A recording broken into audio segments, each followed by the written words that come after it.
Thank you for inviting me. I really enjoyed Jason and Jem's article. Here's what I'm going to do. I'm going to offer a dangerous supplement, as they say in literary theory. Their article is primarily descriptive. It stops before it gives normative prescriptions. So what I'm going to do is I'm going to help them with the next part of the article. And you can take any part of this that you want and reject the rest. In my view, reading the article, I thought it was possible to derive the beginnings of a normative theory of interconstitutional change by using a very small set of assumptions, most of which are very familiar and uh, friendly to originalism. So in what follows, I'm going to mostly gloss over differences between different kinds of originalism, but I will point out potential differences where they arise. So here's the first assumption. The first assumption is that the law remains the same until it is authoritatively changed. So this idea is a basic justification in originalism. It's certainly my view when I explain why we should be originalists. We apply original meaning because there has been an authoritative act of popular sovereignty or of constituent power, whichever one you want to use, and we continue to apply it for rule of law reasons because there's a rule of law principle that the law remains the same until it is changed authoritatively. So now let's apply this principle to the practice of interconstitutional interpretation. So if provisions do not change from Constitution 1 to Constitution 2, then presumptively, it's a presumption, no act of constituent power or popular sovereignty has altered them. If that is true, then the law would remain the same. There will be important exceptions to this presumption, which I'll get into in a second. So this feature of law generally holds true for subconstitutional law following a change in political regime. And for the reasons I just gave, you might also think it would hold true for constitutional law. That would also explain why courts should maintain judicial interpretations under the old Constitution in place for the same text that appears in the new Constitution. It's not exactly the case, but think of it as if the old provision of the old Constitution were still in place. So therefore the law hasn't changed, so the rules are the same. But this leads to a question that Jason and Jem offer, which is, why are judicial interpretations entrenched, even if the judicial interpretations are incorrect? So under the model I'm offering here, they would be entrenched, but they would be entrenched only to the extent that they would have been under the old Constitution. So if courts heard cases under new cases under that Constitution, they would be entrenched in the same way precedents are entrenched. The earlier interpretations or constructions, if you prefer that expression, would continue to apply, but they could be modified under whatever the rules of judicial review are. That means that a constitutional court should be able to overturn or change incorrect or mistaken case law from the older Constitution if under the then existing rules of interpretation used by the Constitutional Court in the second regime, the current court considers them incorrect. The other view would be that previous case law is baked into the original meaning of Constitution 2. That is, it's the original legal meaning or the original law of Constitutional 2 and is fixed.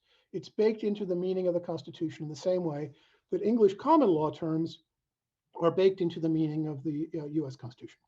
Now, so those are two different positions. Both of them are originalist. They go off in slightly different directions, and there might be some differences between different theories of originalism in which direction you want to go. So one of the things I found interesting was how Jason and Jem show you how this is worked out or not worked out in practice in different countries. And here I should just note in passing Akhil Amar's view that provisions of the Bill of Rights change in their scope when they are reaffirmed in the 14th Amendment, and Ryan Williams' argument that the Fifth Amendment's due process clause and the 14th Amendment due process clause have different original meanings because of intervening changes in understanding. Mike McConnell and Larry Solem have taken a different view, but they can speak to that. Next, the basic principle, remember this is the principle I'm starting with, the law remains the same until it is changed, leads to a kind of checklist for interconstitutional interpretation. So here's the checklist. First, has there been a change? Has there been a clear statement or repudiation of change? If not, what canons of interpretation should we use to decide whether or not there has been a change? Secondly, is the change material? As Jason and Jem point out, there might be minor changes in punctuation or wording. We might not think that that's a material change. To tell whether a change is material, courts will need to employ traditional tools of construction. Here I'm going to use the word construction to refer to traditional tools of legal exegesis and not to the interpretation construction distinction, which is a whole debate in originalism. If there has been a material change from Constitution 1 to Constitution 2, what exactly has changed? It may be that only some features have changed but not others, and that also requires the traditional tools of legal exegesis. Assuming that all that is on the table, you can cash this question out either in terms of original intention or original meaning. You can obviously cash it out in terms of original intention. What did the people who engaged in the subsequent act of constituent power intend in creating the new Constitution? But you can also ask this question in terms of original meaning, because in ascertaining original meaning, you might ask, how do we understand the communicative content of the text in context? The relevant context of interpretation would be the context of change between the old regime and the new one. So we don't consider the text in isolation, but rather consider its relationship to the text of the changing regimes in the older Constitution.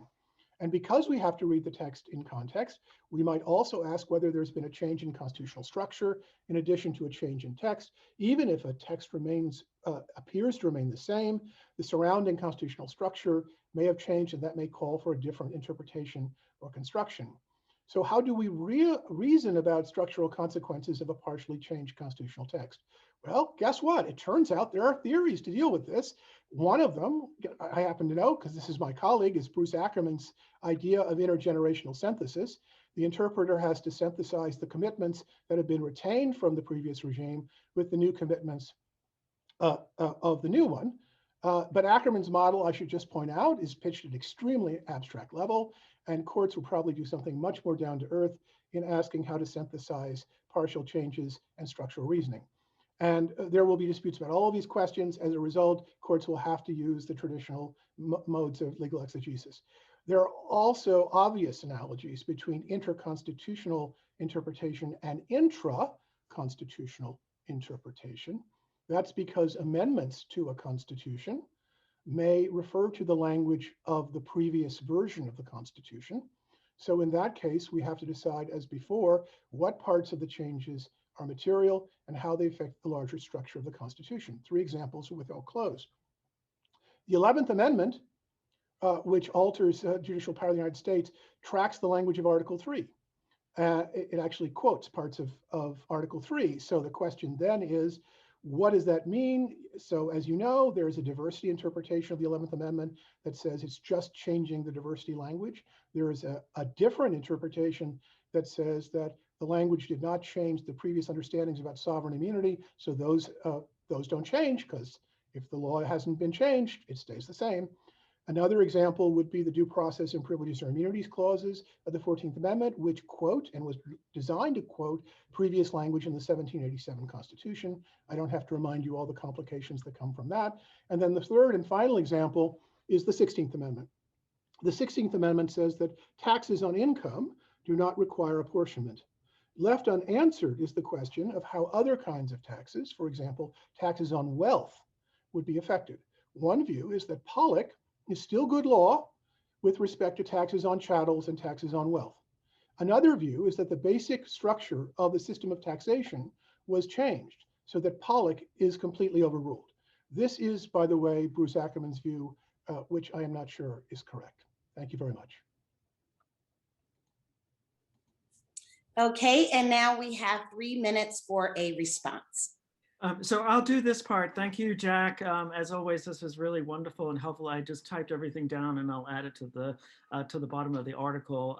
I want to just maybe pick up on your last point and sort of the comparison with intratextualism. So intratextualism suggests a sort of internal dictionary of the Constitution and trying to kind of harmonize provisions within a single document. That seems to me far more manageable than the sort of interconstitutionalist approach, where you're thinking about a dictionary or other means of comparison across the entire set of constitutions internal to the country or state or polity that is at issue, including provisions that may no longer be in use right now, but you might want to use someday down the road.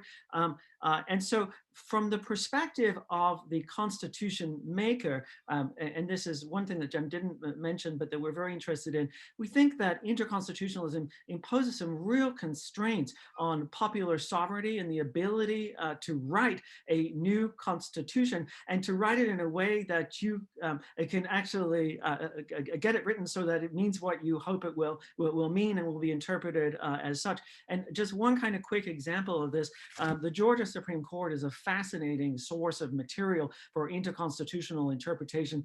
It presents itself as committed to original meaning, but its whole approach is original meaning as of the time a provision first entered a constitution in Georgia. In the most recent round of constitution making in Georgia at the end of the 70s, resulting in the 1983 constitution, there's this drafting committee, and they decide they'd like to do something about the Bill of Rights, which they not happy with in the Georgia constitution, and they go after first the double jeopardy clause, and they say, we don't really understand exactly what it means. Let's clarify it. Let's write it up in a way that will make sense to us. There's a member of that group who is a member of the Supreme Court of Georgia, and he says, oh, hang on a second, there's 150 years of case law from the court construing the meaning of the double jeopardy clause of the provision, and the other delegates say, well, we don't understand that case law, we don't, we're not familiar with it all, so let's write what we want. And the justice says, oh, hang on a second, no matter what you write, it's going to be construed against that case law. You can't get rid of it. And so either you write something new, hoping to achieve something different, but you're stuck with the old case law, or you just repeat what you had and you're stuck with the old case law. And the Georgia Supreme Court justice says, you guys had better not, and he uses the word monkey with the double jeopardy clause, and they leave it alone. So Jack, thanks so much.